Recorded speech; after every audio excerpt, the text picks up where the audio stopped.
ისე გამოტანა. ესეც კარგია, მაგრამ სამწუხაროდ არც ეს არის გამოსავალი.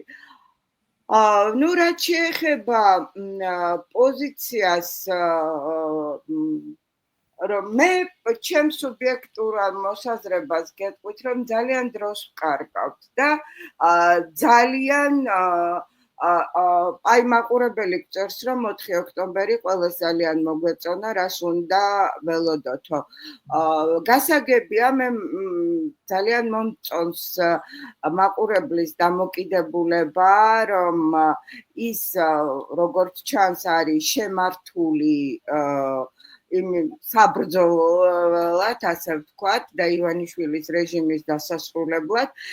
მე მგონი ამაში ყველანი ერთიანები ვართ აბსოლუტურად ყველანი, მათ შორის ვისაც განსხვავებული პოზიციები